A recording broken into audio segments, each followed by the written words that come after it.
Hello everyone, welcome back to my YouTube channel. दोस्तों, Indian coast guard इसकी joining नाविक GD and नाविक यांत्रिक के लिए 12 फरवरी से स्टार्ट हो जाएगी। और इसके लिए महत्वपूर्ण पॉइंट जो बताने वाले हैं और आपको इन्हें फॉलो भी करना है। जिस प्रकार से मैंने इंडियन नेवी के लिए बताया था तो उसका रिज़ल्ट आपको पता है किस प्रकार से आया हुआ है। जिस प्रकार से मैंने बताया था उसी प्रकार से है। Online police verification plus offline police verification के से रिलेटेड भी मैंने कुछ आपको पॉइंट दिए थे और जो मैंने बताया था वही सब कुछ वहाँ पे हुआ है। ठीक है, तो 12 फरवरी से और जो कैंडिडेट होंगे वो पहुँच गए होंगे, यानी कि उड़ीसा पहुँच गए होंगे। और अगर वो लोग वीडियो देख रहे हैं तो वीडियो को कर देना लाइक। अगर आप नए हो तो चैनल को कर देना सब्सक्राइब। आपको इसी प्रकार से इस यूट्यूब चैनल से इन्फॉर्मेटिव वीडियो मिलती रहती है। ठीक है, और आगे बढ़ने से पहले बता दूं, मेरा एक टेलीग्राम ग्रुप है।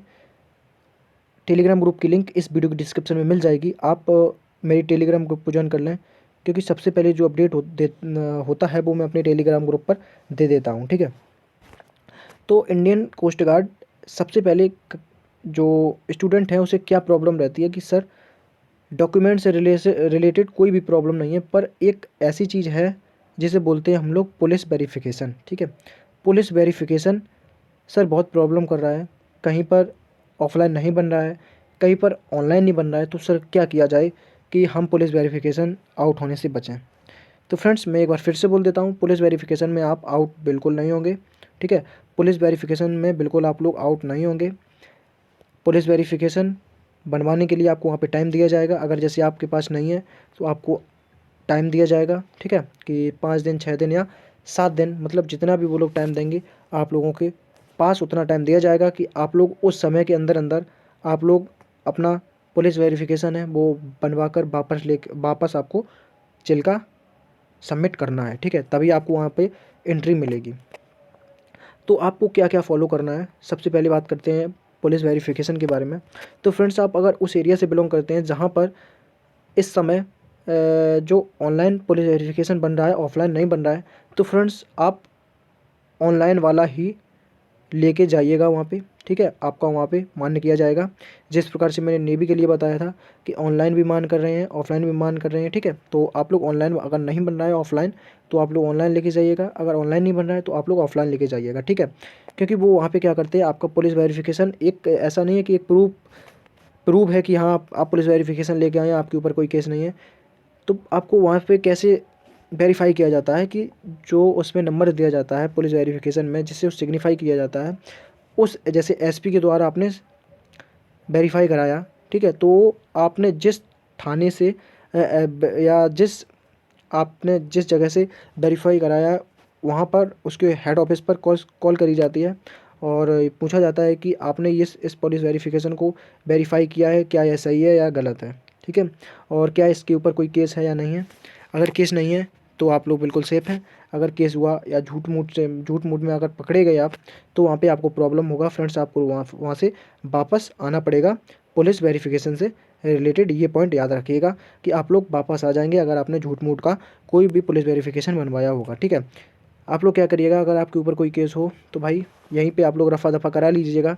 ठीक है, बिल्कुल भी आप ऐसा नहीं है कि केस हो भाई, इतना अगर भारी केस होगा तो आप वहाँ पे आउट हो जाएंगे। ठीक है, ये पुलिस वेरिफिकेशन इसीलिए लिया जाता है कि आपने कोई बड़ा क्राइम ना किया हो, इसलिए। ठीक है, पुलिस वेरिफिकेशन से आपके करेक्टर जो देखा जाता है, करेक्टराइज आपका कैसा है करेक्टर, और आप नॉर्मल हैं या टेम्परेटेड हैं, वो भी आपका वहाँ पे चेक हो जाता है। ठीक है, उसी प्रकार से आपको डील किया जाता है वहाँ पे। ठीक है, तो पुलिस वेरिफिकेशन से रिलेटेड एक भी पॉइंट आपका नहीं छूटेगा। पुलिस वेरिफिकेशन अगर आप ऑफलाइन बनवाते हैं वो भी चलेगा, ऑनलाइन बनाते हैं वो भी चलेगा।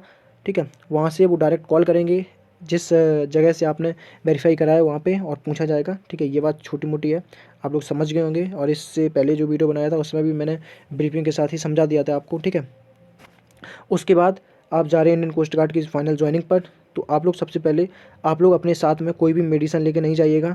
ठीक है, अगर मेडिसिन लेके जाएंगे तो आपको वहाँ से आउट तो नहीं किया जाएगा, पर आपकी मेडिसिन को अंदर नहीं लिया जाएगा।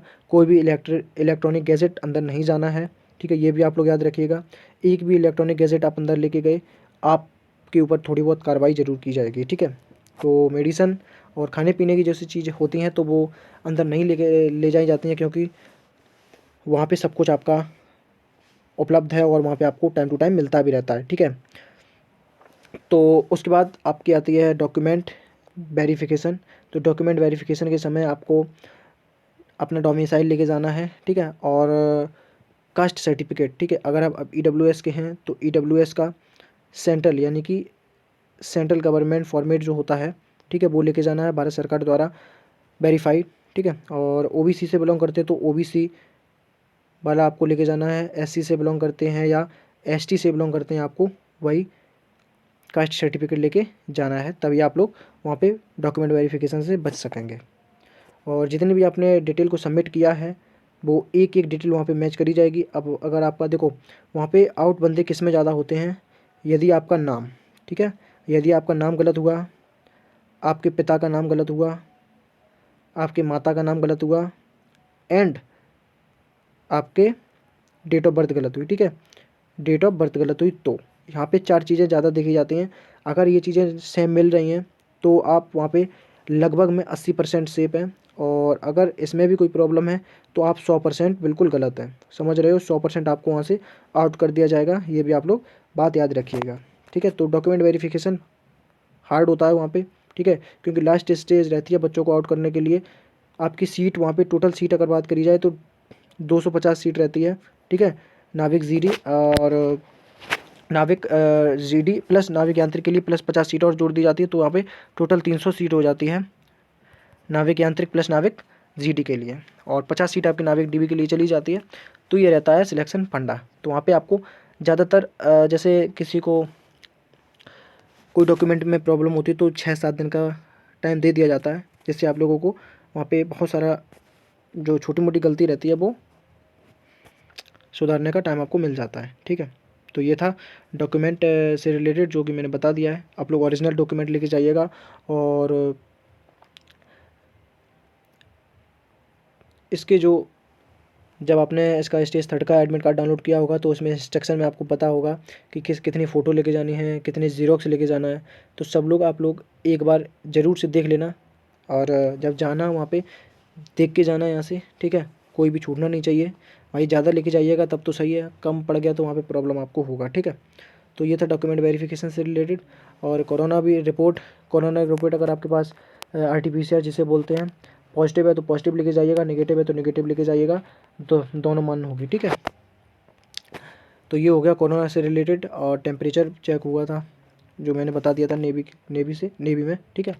तो ये था इंडियन कोस्ट गार्ड में, कोई ज़्यादा कठिनाई नहीं है, आप लोग वहाँ पे आराम से जाइएगा, ठीक है। और 2 जोड़ी कपड़े रख लेना, और 2 जोड़ी कपड़े जो पहनने के लिए होते हैं, सेरेमोनियल बोलते हैं जिसे, ठीक है। और एक होता है स्पोर्ट जैसे हम लोग बोलते हैं ट्रैक सूट, एक वो रख लेना, ठीक है, हो जाएगा काम। लेकिन वहाँ पे आपको ट्रैक सूट मिल जाता है, तो इसलिए आप लोग ज़्यादा सामान लेके मत जाइएगा, कोई भी इलेक्ट्रॉनिक गैजेट हुआ, खाने का सामान हुआ। और प्लस आप सबसे ज़्यादा डॉक्यूमेंट पर ध्यान दीजिएगा। अगर डॉक्यूमेंट में आपको प्रॉब्लम हुआ तो फ्रेंड्स आप वहाँ से आउट हो जाएंगे, टाइम देते हैं वो, ठीक है। उसके बाद लेकिन अब पता चल रहा है कि 7 दिन का आपको 7 दिन का क्वारंटीन मिल रहा है, तो 14 दिन का क्वारंटीन नहीं है, अब 7 दिन का क्वारंटीन है, तो ज़्यादा समय भी नहीं है वहाँ पे रुकने का। और आपको 7 दिन के बाद में आपका मेडिकल हो जाएगा, मेडिकल में आपको फाइनल पता चल जाएगा आपका सिलेक्शन हुआ कि नहीं हुआ, या आपको घर वापस भेज दिया गया। तो मैं तो भगवान से यही प्रार्थना करता हूँ कि कोई भी कैंडिडेट वहाँ से वापस नहीं आना चाहिए, सभी लोग सिलेक्ट हो जाएँ, ठीक है, सभी लोग सिलेक्ट हो जाएँ, बेचारे इतनी मेहनत करके वहाँ पर जाते हैं, तो इसलिए, ठीक है। तो फ्रेंड्स आई होप, आशा करता हूँ आपको वीडियो पसंद आया होगा। वीडियो पसंद आए तो लाइक एंड सब्सक्राइब जरूर करना, और चैनल पर नए हो तो चैनल को कर देना सब्सक्राइब, और लाइक वाले बटन को जरूर दबा देना, क्योंकि आपका जो लाइक रहता है वो मुझे मोटिवेटेड करता है, और मैं अच्छी से अच्छी वीडियो बनाने के लिए प्रेरित रहता हूँ, ठीक है। तो फ्रेंड्स जय हिंद, जय भारत, वंदे मातरम।